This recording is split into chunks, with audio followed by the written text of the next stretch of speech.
Welcome into Game Night Live Rewind. Dusty Litster and Dane Stewart, as always, brought to you by our friends at Heidemann & Associates. Yeah, that's right. Just a reminder, Heidemann & Associates, a full-service law firm with locations throughout Utah County, and they'll meet with you online as well in case you can't get to their offices. If you have any legal needs, tell them Rewind sent you. Get a free consultation. Call 801-754-4240. Hey, and we'll offer the same thing. We're going to say, I'm going to keep saying it, though. Yeah. If you want, feel like, I want a personal, I like people, reach out to people without someone help me out. An introduction. We'll That's take what care I'm looking of for. I am eloquent at times. Reach out to me and Dave. Get us up on Instagram or on Twitter, and we'll introduce you to Justin Heidemann personally and get you set up with him as well. And also want to welcome Western Governors University. We'll get that just a little bit later. But 2022 is a year of you. And Dane, this is a year of a lot of girls who are having spectacular years on the hardwood. Yeah, it's great. We got some real headliners. You talk about top recruits in the country, some fantastic recruits, some great underclassmen as well. They're having fantastic years and really showing, the future is bright here in girls basketball in the state of Utah. But, man, there's a lot of high-profile recruits and young women that are having fantastic years. Oh, absolutely. All right, let's go through it. Best of 6A, Dane. Who are you going to start? Dusty, I'm going to start, how about a big game? In Region 3, how about Harriman and Mountain Ridge? Look, Mountain Ridge had a nice year this year, but Harriman putting their stamp. Look, this is still Harriman basketball. In Region 3, they're still going to be in the mix. Lexi Jensen, 17 points. Mons had 15. Burbage had 15, as it was all Mustangs in this one. 71-37, Dusty, over a Mountain Ridge team that, look, they were 9-2 going into that one, having a fantastic year, and it was all Harriman in the top 10 matchup. Well, it's interesting because we saw this team in mine. That's a great one. How about Skyridge? They go into Westlake. Westlake was 13-0 coming in. But Dane, you were there. You saw it. Yeah. And it was Blackham. 20 points, hit only 1 3 for a team that likes to shoot the three. Only made 1 3. It's kind of a difference there. Shea Toole with 12 points, and then Gray had a couple of big threes in the end. Gobberg had 13, and it was a 52-45 win for Skyridge, an upstart Falcon team. We saw against Lone Peak. This is a good team that sent Westlake from the class of the unbeaten. Their defense is really something, Dusty. You watch them fly around. They frustrated Westlake, a team that had been, as you mentioned, undefeated, won a lot of ball games against good teams. This Skyridge defense, Coach Nilsson, has this program right where she wants it. All right, your best of 5A. All right, hey, I'm going to go with the Battle of Timp, Dusty. How about Timpanogos getting the win over Timpview in region play? Summer Christensen, 18 points, 10 rebounds. This is a 5'6" point guard. Had a double-double, 10 on the glass. A 20-10 fourth quarter as Timpanogos comes back to defeat Timpview. Congratulations to the T-Wolves, having a great year in Region 7. A girls basketball team that I always seem to sleep on. The Highland Rams. How about Highland taking on Alyssa Blank and the Olympus Titans? And it was a big night. Blank had 18 points at 5 threes. Was not enough as Longy had 15 points and Legate had 4 threes as Highland upsets Olympus 45-39. Big win for the Rams. Coach Snyder, huh? That program, man. You just can't overlook the Rams. No, always there. Yeah. All right, your best of 4A. Hey, I'm going to go to another big battle. How about Region 10, Dusty? Desert Hills, Snow Canyon. This was for first place in the early part of region play. They were tied at halftime. It was a 42-23 second half for the Thunder, as they Thunder struck down Snow Canyon in the region battle. Julia Dickinson had 19. Sade Turlington had 15 in the big win for the Thunder. Yeah, the Thunder got that one. Remember last year they lost the state championship game to Skyview. And how about Skyview taking on Ridgeline? It was a great semifinal game last year as well. But this time it was Ridgeline coming out on top. It was Skinner with 21 points. Brown had 12. And a couple of threes. Livingston had 7 as Ridgeline able to hold off Skyridge 51-Ridgeline able to hold off Skyview 51-49 as Hyatt had big night. Radford had 10. He also had 12, but not enough as Ridgeline got the big win over Skyview.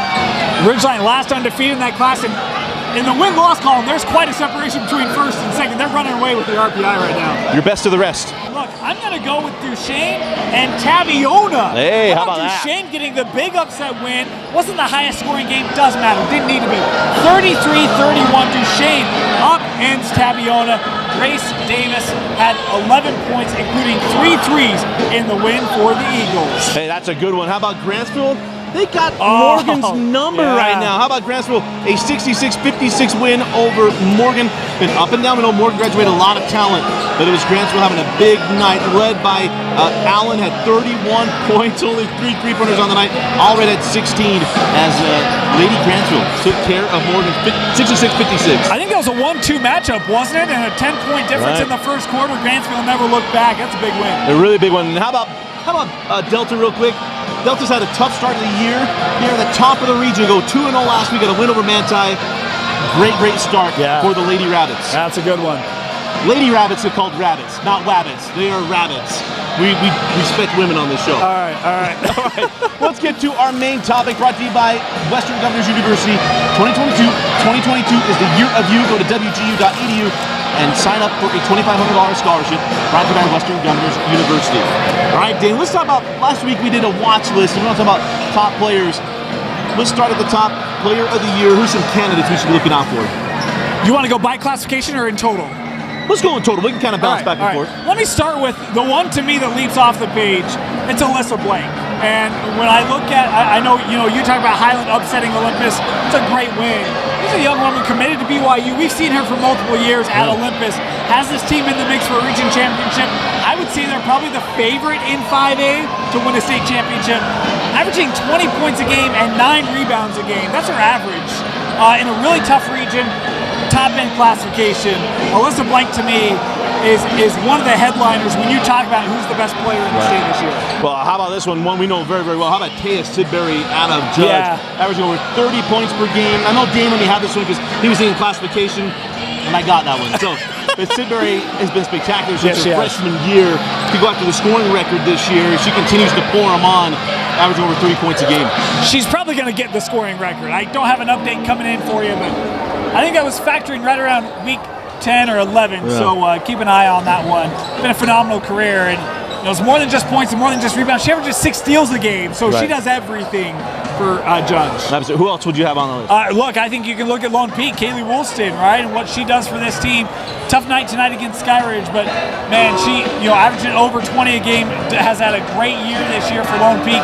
One of the last undefeated team in 6A now. And a lot of that's due to Kaylee and what she's done for this team. There can be a couple other shots. How about Melissa Jessup from Walter Canyon? I mean, this girl's having a spectacular year. As you know, I like to do point watching. Averages 21 points per game. She and Kenzie Allen both right there as well. But Jessup, you tell me where that school is, where Walter Canyon is, and someone from Walter Canyon's going to show up. Tell you what, if you tell him where, he'll get you a free legal consultation at Hyman Associates. Hey, there we go. I'll get you an entry into WGU's scholarship. $25 scholarship. Who's some other girls you make sure we don't miss? Look, I mean, we haven't talked about the highest profile in the state, and that's, to me, a Gardner up at Fremont. What a year she's having. Of course, packaged with Maggie Mendelson, and there's a lot of other talent up there as well for Coach Dale about the Fremont Silverwolves. Their only losses out of state. They're paying for it in the RPI right now. They'll rectify that in the state tournament, I have no doubt. But you look at those two, and you can add Mabry from Davis as well. Feels like we've been saying those names for years here. Mabry, But those are all players having phenomenal years. Right now, Davis undefeated in region play, Fremont undefeated in region play, and that trio for their respective sides, big reasons why. We feel really off if we didn't mention Summer Christensen out at Timpanogos. How about the year of Timpanogos? The T-Wolves football team is outstanding. The girls basketball team now just been absolutely rolling right along. She's averaging 18.5 points per game, leading the way for the Lady T-Wolves. Be really remiss to miss her. And then Brinley McCray out at Alta, ALTA, 17 points per game as well. Look, I'll give you another one. You talked about Ridgeline, a big win. How about Emily Skinner? The year she's having for the Riverhawks. This is the #1 team in 4A. We talked about that, but I mean, Dusty, you look at her year this year. Been fantastic, averaging 18 points a game, 6.5 rebounds a game for the #1 team in 4A. She's been phenomenal for the Riverhawks. She certainly has been. Now let's talk about some more classification girls as well. I want to make sure we missed. Talk about Taya Sidbury earlier. I mentioned Kenzie Allen. How about Rusger Boyle? 19 points per game. And helping out LCA. I mean, LCA moving up into 3A in girls basketball, and she has been outstanding, leading the way for Layton Christian Academy. Yeah, that's a great one. I'll tell you a couple other names that jump out for me. How about You can start with Marcy Richens, multiple-year starter for North Summit, and she's having another great year. We had a chance to see her, but it was shortened due to injury on that night. We saw her in the box score after that, and great to see. I'll give you another one. How about Kenzie Allen out of Grantsville? The Grantsville Cowboys. Yeah. She talked about the win over Morgan. Kenzie's been spectacular this year, over 20 points per game, 5 rebounds a game, 5 steals per game as well, so she impacts the game a lot of different ways. She's been great for the Lady Cowboys. Yeah, in Blazard also having a great year. At Morgan, just a different year for the Morgan Trojans. Yeah. The record doesn't look great, but we know they play a tough schedule outside of the classification. Any final notes? Man, I'll tell you, we're in Region Play. It's going to get real fun, Dusty. Region 1's going to be a great battle. Region 3, Region 4 as well. Region 6 is going to be spectacular. Region 8 as well. And Region 7. Man, just name them all. Sign me up, huh? Cannot wait to take you through Region. Of course, we'll have playoff action for you here all the way through the playoffs. Cannot wait to see how the season unfolds. Absolutely. Dane and I got you all the way through the 5A and 6A Girls State Championships. But if there's names we missed, please hit us up. There's so many, and girls having great years. Let us know, and we'll make sure we get mention of them as well. For Vince Francis and Dane Stewart, I'm Dusty Litster. Thanks for joining us and watching Game Night Live Rewind, brought to you by Haddam & Associates and Western Governors University.